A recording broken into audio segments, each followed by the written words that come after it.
Hello everyone, आज हम लोग पढ़ने वाले जियार्डिया लैम्बिया के बारे में। जियार्डियासिस कराते हैं। And giardia is caused by giardia lamblia, also known as Giardia intestinalis duodenalis. It was first observed by A.V. Anton von Leeuwenhoek in 1681 while examining his own stool. क्या क्या एग्जामिन करते रहते थे। Later it was described and named after Dr. F. Lambel and Professor A. Giard. Epidemiology पढ़ना नहीं होता, मतलब ठीक है। World wide distribution, common parasite है, एंडेमिक है, इंटेस्टाइन में पाया जाता है, डायरिया कराता है। अभी ज्योग्राफिकल, वार्म क्लाइमेट में ज्यादा होता है, ट्रॉपिक्स एंड सब ट्रॉपिक। इंडिया में प्रिवेलेंस बहुत ज्यादा है बच्चों में। Giardia has lowest zoonotic potential, affecting many mammals. Outbreak of Giardia reported in Canada has also linked to beavers, hence disease called beaver's fever. Beaver fever. Genotype Giardia has been classified into genotype A and B, which is further classified into eight assemblages A to H. Human infection are caused by assemblage A and B. Assemblage B is more common from Southeast Asia, including India, whereas A is Africa. A for Africa. हम लोग हमेशा second आते हैं, India. ठीक है। Morphology, giardia कैसा दिखता है? इसको ओल्ड मैन कहते हैं, grand old man. Giardia inhabits in crypts of duodenum and upper part of jejunum. Duodenum and jejunum में रहता है। दो फॉर्म होता है, एक पियर शेप ट्रोफोजॉइड और एक सिस्ट। तो एक जियार्डिया का सिस्ट होता है और एक ट्रोफोजॉइड होता है। जो सिस्ट होता है वो ऐसा होता है, उसमें चार न्यूक्लियस होता है, एक एक्सोनीन होता है और पैराबेसल बॉडीज होता है। ये सिंपली ठीक है, अभी देखेंगे। तो morphology, giardia inhabits crypts of duodenum, ये ठीक है। पियर शेप ट्रोफोजॉइड, उसका जो ट्रोफोजॉइड होता है वो ऐसा दिखता है, पियर shape. Pathognomic form, feeding stage. Pathognomic मतलब ये डिजीज ट्रोफोजॉइड की वजह से ही होता है, पैथोग्नोमिक फॉर्म। ठीक है। Tetranucleate oval cyst, it is the infective form as well as the diagnostic form. तो बीमारी होगा तुम्हारा ट्रोफोजॉइड से, लेकिन इन्फेक्शन और फिर डायग्नोसिस ये सिस्ट से करेंगे, क्योंकि सिस्ट को ही आदमी इंजेस्ट करेगा, सिस्ट को ही हम लोग देखेंगे। तो differences between the entamoeba histolytica and entamoeba coli, ये नहीं है, ये बाद में पढ़ेंगे। तो ये इंटरमीवा कोलाई है। ठीक है भाई, लाइफ साइकिल देखते हैं। क्या मैसेज आया? Ignore. The morphological forms are described in details. Life cycle. Giardia completes its life cycle in one host, and cysts are the infective form. Mode of transmission, most fecal-oral route है, ingestion of food and water contaminated with mature cysts and rarely sexual routes, mainly in homosexuals. Development in men, excistation, multiplication, addition, incestation. Two trophozoites are released from each cyst in duodenum. अगर एक cyst है तो उससे दो trophozoite निकलेगा। वाह। With in 30 minutes of the entry, 30 minute के अंदर में ही एक से दो हो जाएगा, दो से निकलेगा। ठीक है। Multiplication, trophozoites multiply by longitudinal binary fission in the duodenum and multiply करेंगे। फिर adhesion, trophozoite adhere to the duodenal mucosa by bilobed adhesion. Ventricular disc, इनके पास बाइलोब्ड वेंट्रिकुलर एडिशन डिस्क है। Bilobed adhesion ventricular disc, adhesive ventricular disc. At the stage of the disease, in active stage of the disease, the trophozoites are directly excreted in the diarrheal stool due to sloghing of the intestinal epithelium every 72 hours. तो जो चिपका हुआ है वो already epithelium के साथ निकल जाएगा। Incestation, gradually when the trophozoites pass down the jejunum, Excitation begins, which involves the retraction of the flagella into axoning, followed by the formation of the cyst wall.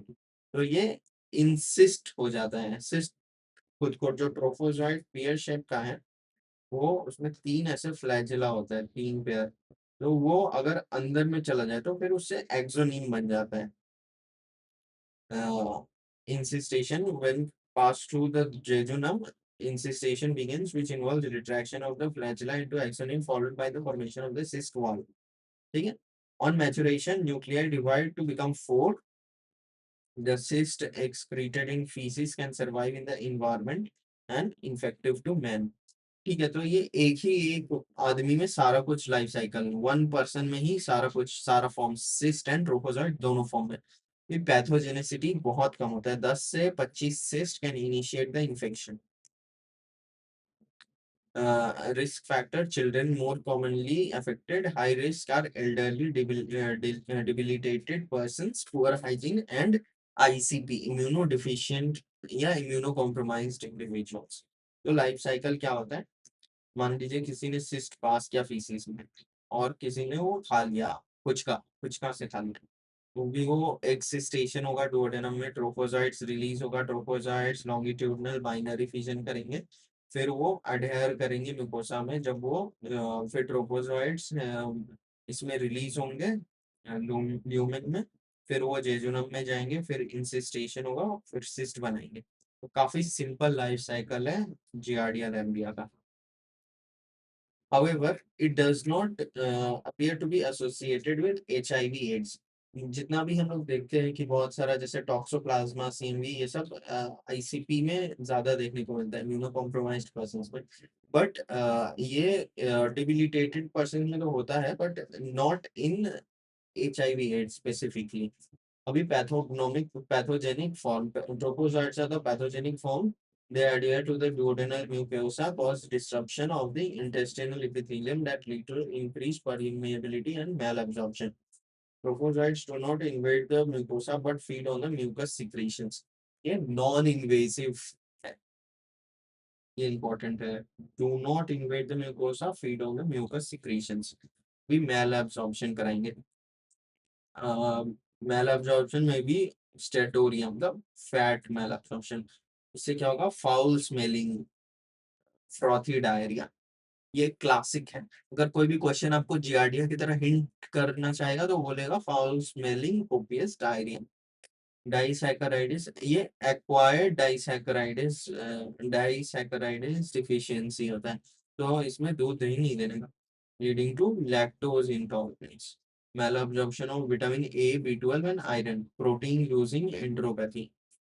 तो फैट, प्रोटीन, विटामिन B12, ए और iron, दूध दही भी नहीं खा सकता, तो बहुत ही बुरा हालत है, बट बहुत इजीली ट्रीटेबल भी है। तो antigenic variation, Giardia undergoes frequent antigenic variation due to a cysteine-rich protein on its surface called VSP, variant surface protein, जो कि cysteine rich protein है। तो ये एक पोटेंशियली इंपॉर्टेंट लाइन है कि ये एंटीजेनिक वेरिएशन VSP की वजह से होता है, वेरिएंट सरफेस प्रोटीन।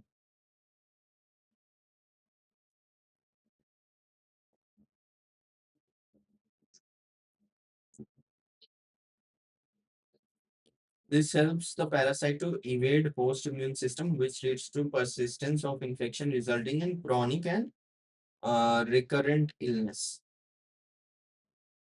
तो ये आपका इम्यून सिस्टम इसको पहचान नहीं पाएगा, तो ये आपका ग्रो करता रहेगा। BSP, variant surface protein. जो सरफेस प्रोटीन है वही मैंने नोटिस किया कि वही मोस्टली वेरिएशन दिखाता है। इसलिए उसका नाम ही पड़ गया वेरिएंट सरफेस प्रोटीन, क्योंकि सरफेस प्रोटीन ही वेरिएशन दिखा रहा है। भी क्लिनिकल फीचर्स में clinical course of giardiasis can be divided into three: asymptomatic, acute, fatty, नहीं, asymptomatic, acute and chronic. जो एसिम्टोमेटिक होता है, जैसे most people are asymptomatic harbour the cyst in the gut and spread the infection. ये सिर्फ cyst pass करेंगे, इनमें trophozoite नहीं रहेगा। We incubation period varies from 1 week to 3 weeks। ठीक है। Common symptoms include diarrhoea, abdominal pain, bloating, belching, flatulence and vomiting. Diarrhoea भी होगा, नीचे से भी ऊपर से भी निकलेगा, पेट भी दर्द होगा, एंड ब्लोटिंग रहेगा। Fatty diarrhoea, steatorrhoea. Diarrhoea is often associated with foul smelling with fat, cellular exudate and mucus but no blood। Blood नहीं है, ये लाइन बहुत इंपॉर्टेंट है, ये सारा मिटा दूं तो सबसे ज्यादा नो ब्लड। क्यों? क्योंकि ये बस म्यूकोसा से चिपका रहता है, वो उसको इन्वेड नहीं करता। जो सिक्रीशंस होता है बस उसको उसके ऊपर फीड करता रहता है। और क्रॉनिक जियार्डियासिस में वो वीएसपी के थ्रू एंटीजेनिक वेरिएशन अगर आ गया तो उससे कोरिलेट कर सकते हैं। इट में परसिस्ट विथ और without a previous acute episode, acute symptomatic episode. GI symptoms include recurrent episodes of foul smelling diarrhea, foul flatus, sulfurous belching, rotten egg taste, weight loss leading to growth retardation। अब बच्चों में ना growth retardation होता है। अभी extra intestinal manifestations में urticaria, arthritis, uveitis, salt and pepper retinal changes. ये viva में जब आप सब बोल दोगे तो आपसे पूछेगा कि what are the extra intestinal manifestations. तो उसमें आपको क्या बोलना है? UAV। यूवी से याद रख सकते हो, अर्टिकेरिया, फिर यूवीआइटिस। यू से ही याद रखो, अर्टिकेरिया, यूवीआइटिस, अर्थराइटिस। तो बहुत जगह का inflammation. Urticaria is basically hives, hives हो सकता है, अर्थराइटिस हो सकता है, anterior uveitis and salt and pepper retinal changes. ठीक है। अब मेन लैब डायग्नोसिस पे आते हैं। Stool examination. Stool examination is considered gold standard for the diagnosis of Giardia cyst and detects trophozoites and cysts. Trophozoites adhere firmly to the duodenal mucosa by adhesive disc leading to intermediate shading. Hence, repeated stool examination, at least 3 samples collected on alternate days. 10 दिन तक हर alternate days पे लोग stool sample collect करेंगे, मतलब 5, 1, 2, 4, 5। ठीक है। At least 5 तो करना ही है। और pus cells will never be seen in stool microscopy in case of giardiasis suggest alternate। अगर ब्लड आ गया तो ऑल्टरनेट कुछ और सोचो, ये तो नहीं हो सकता।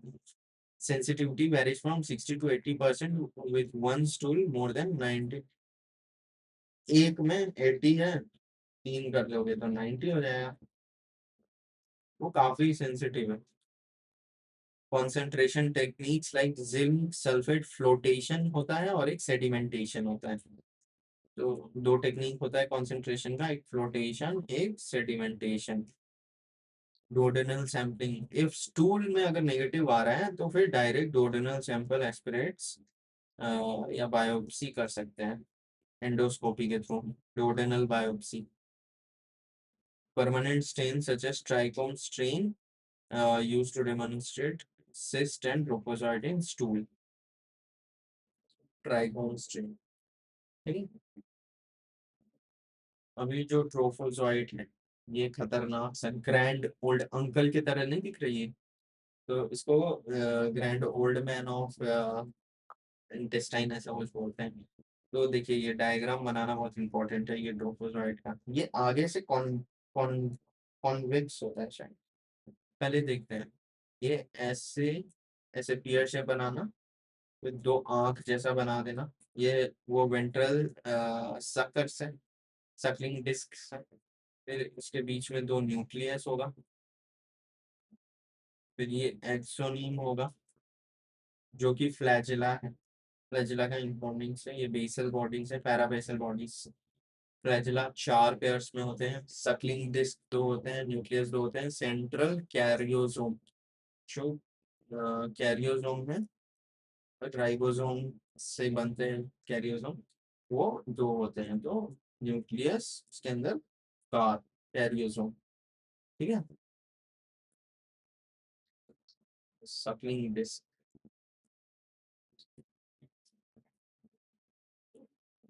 कैरियोसोम। ठीक है, तो ट्रोफोजॉइट अब देखते हैं प्रोफेशनली कि कैसा लिखना क्या है। Trophozoite, the presence of trophozoites indicates active stage of the infection. They are better appreciated in saline mount and permanent staining, but not on iodine mount. NS में दो माउंट हम लोग करते हैं स्टूल सैंपल में, एनएस एंड आयोडीन। तो फिर iodine में आपको देखने को मिलेगा, आयोडीन में नहीं देखने को मिलेगा, ये लोग बस सलाइन माउंट में देखने को मिल सकते हैं। एंड परमानेंट स्टेनिंग जैसे ट्राइकोन स्टेन। तो मेजर 10 से 20 माइक्रोमीटर का है लेंथ में, और 5 से 15। तो 5 का टेबल से आप याद रख सकते हो कि ये लगभग 10 से 20 है और ये 5 से 15 है। दोनों में से 5-5 कम कर देने का, यहाँ से 5, यहाँ से 5। ये लेंथ हो गया, ये ब्रेथ हो गया। अभी शेप में, front view it is pear shape और पेयर ड्रॉप शेप, और tennis racket shape. And laterally अगर साइड से देखोगे तो ये ऐसा चम्मच जैसा दिखेगा। फॉलिंग, हाँ जियाडिया का फॉलिंग लीफ मोटिलिटी है, ये भी इंपॉर्टेंट है। जियाडिया फॉलिंग लीफ मोटिलिटी दिखाता है। It has bilaterally symmetrical pairs following structures, one pair of nuclei, adhesive or suckling disc bilobed at its ventral surface। ये जो सक्लिंग डिस्क है ये दो लोब से बना हुआ है। Fourth layer of flagella, pair of axoneme, intracellular portion of the flagella. ठीक है, अभी जियाडिया का सिस्ट पे आते हैं। ये रहा सिस्ट, ये सिस्ट का वॉल है, ये एक्सोनिम है, और ये 4 न्यूक्लियस है, और ये है पैराबेसल वॉमिस। जियाडिया सिस्ट ओवल होता है, राउंड नहीं होता, ओवल होता है। और ये लगभग लेंथ में वो कितना था, 10 to 20 था ना, तो उससे आजू बाजू में छोटा वाले वैल्यू के आसपास 10 to 14 माइक्रोमीटर है लेंथ में। एंड विड्थ लगभग छोटा ही है, 3-3 कम कर देंगे आप, 7 से 10। Four nuclei exonym, they cannot differentiate between the active and carrier as they are passed in both। तब दोनों ही स्टेट में, अगर एक्टिव भी है तभी पास करेंगे, या फिर पैसिव है मतलब एक्टिव इन्फेक्शन है तभी, या फिर कैरियर स्टेट में भी पास करेंगे।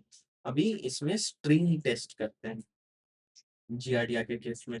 इंट्रो टेस्ट या string test, it uses a gelatin capsule attached to a thread containing a weight।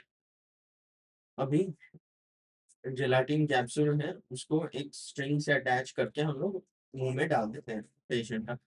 One end of the thread is attached to the outer aspect of the patient's cheek, and then capsule को खा लेंगे।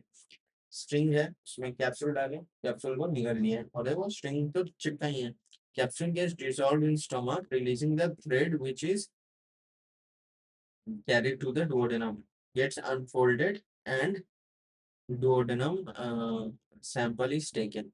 4 hours later, the thread is withdrawn and shaken in saline to release trophozoite, which can be detected microscopically by wet mount at permanent sting। तो wet mount में NS करने का, क्योंकि trophozoite NS में देखने को मिलता है। Entero test, it is also useful for other intestine strongyloides में क्रिप्टो एंड क्लोनोर्किस। तो एससीसी में स्क्वामस सेल कार्सिनोमा, उसमें भी स्ट्रिंग टेस्ट कर सकते हैं। स्ट्रोंगिलॉइड्स, क्रिप्टो आइसोस्पोरा, नहीं क्रिप्टोस्पोरिडियम, सॉरी क्रिप्टो आइसोस्पोरा नहीं, एंड क्लोनोर्किस, क्रिप्टोस्पोरिडियम क्लोनोर्किस में हिस्टोपैथ आते हैं।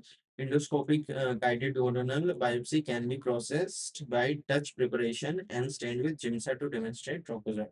तो duodenum का बायोप्सी लेके फिर उसका जिम्सा स्टेंड करके हम लोग ट्रोपोजॉइट देख सकते हैं। ये देखिए, ये आपका सलाइन माउंट में कैसा दिखेगा, ये ऐसा दिख रहा है, इसके अंदर दो न्यूक्लियस है, ये देख रहे हो ऐसे पैराबेसल बॉडीज एक्सोनी में, काफी अच्छा दिख रहा है। ये सारा सिस्ट, ये सारा सिस्ट है, और ये डीएफए में दिख रहा है, डायरेक्ट फ्लोरोसेंस ऐसे देख रहे हो। ये राउंड नहीं है, ये ओवल है, ऐसा ओवल, ओवल। और ये देखो, एक क्लासिक पियर शेप, दो आंख ये एक्सोनियम पैरावेसल बॉडीज। आई डोंट थिंक कि इतना इजीली और कोई भी पढ़ाया है ये देखो, ये कैसे ये कैप्सूल रहता है, ये कैप्सूल खा लेते हैं, फिर वापस वो स्ट्रिंग को टांगते हैं, फिर उसको शेक करके ग्लूकोसाइड निकालते हैं, फिर उसको फिर किसे स्टेन करते हैं, एनएस नॉर्मल सलाइन से देखते हैं वेट माउंट बना के, या फिर परमानेंट स्टेन करते हैं। परमानेंट स्टेन में ट्राइकोम स्टेन, और एक एंटीजन डिटेक्शन करते हैं इलाइजा के थ्रू। अगर देखो आपको माइक्रो पास होना है तो आपको Elijah, PCR, RT-PCR, multiplex PCR, फिर वाइटेक, मल्टीडॉक्स, ये सारा तो आपको ऐसे चिपकाना है, ऐसे लिखना है जैसे किसी ने पैसा दिया हो आपको इसको प्रमोट करने के लिए। It's that important.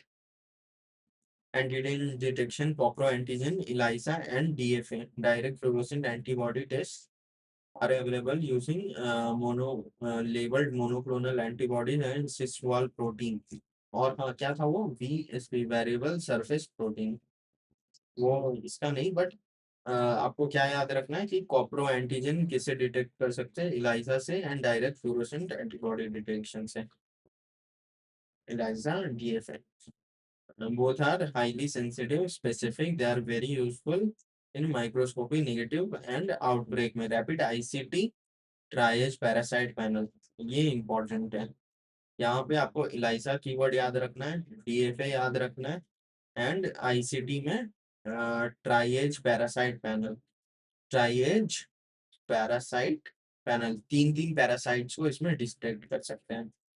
That simultaneously detects antigen of Giardia, Entamoeba histolytica, and Cryptosporidium.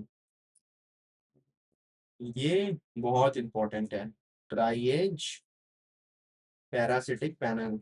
इसमें गेक से याद कर सकते हो, giardia, entamoeba histolytica, and cryptosporidium, ठीक है।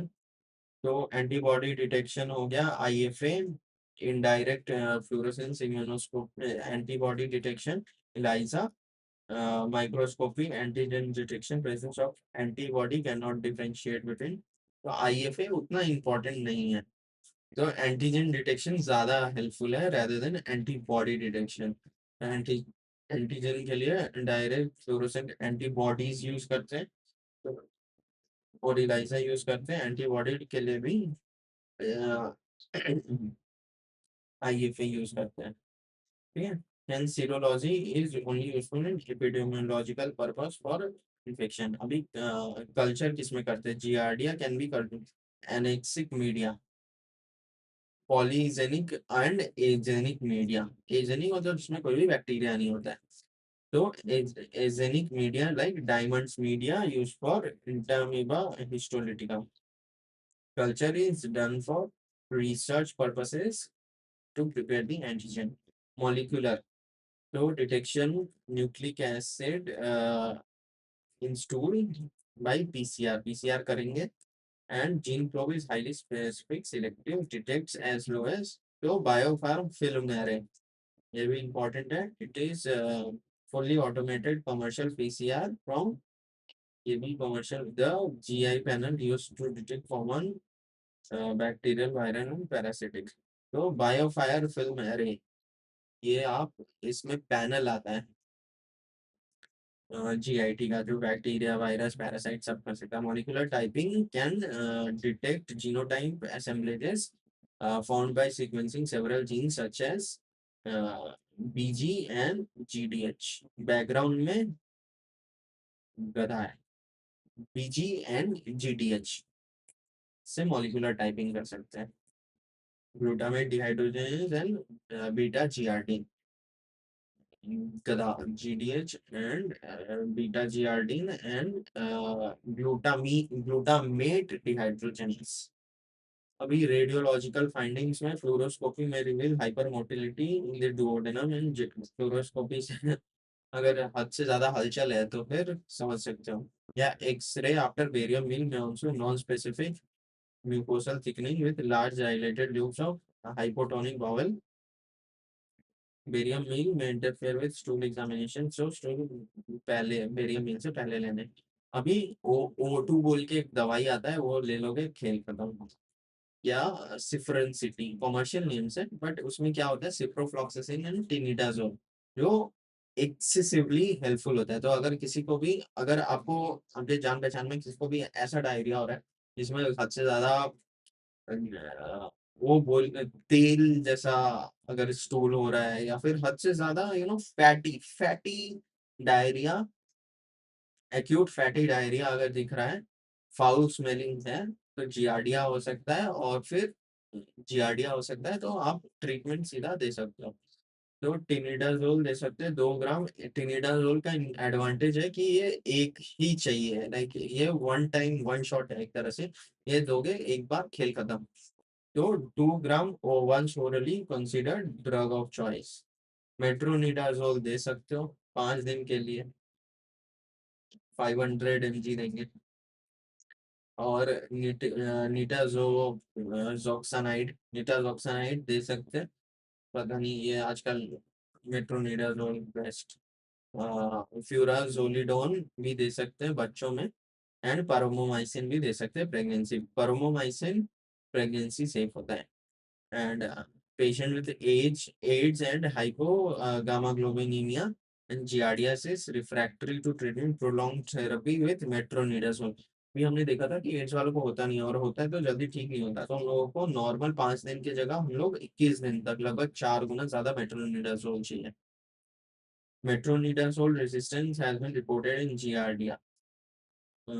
और ओरेनोफिन ज़्यादा इफ़ेक्टिव होता है। अब प्रिवेंशन में क्या कर सकते हैं हम लोग, बढ़िया खाना खाओ, बाहर का नहीं खाओ, बॉइलिंग करो पानी को। Treatment symptomatic carriers, vaccine available नहीं है। अदर फ्लैजेलेट्स ये पढ़ना नहीं है। ठीक है, अब नेक्स्ट हम लोग इंटामीबा हिस्टोलिटिका पढ़ेंगे। देखो, इंटामीबा हिस्टोलिटिका इंपॉर्टेंट है, न्यूरोसिस्टिक सर्कोसिस इंपॉर्टेंट है। तो जो एक्सट्रीमली एक्सट्रीमली इंपॉर्टेंट है, सिर्फ वही टॉपिक्स पढ़ेंगे। ठीक है, thank you, bye. And please do subscribe if you found this useful. Share with your friends यार, वो लोग भी पास होने चाहिए, सब कोई पास होगा तभी मजा आएगा। ठीक है, बाय बाय।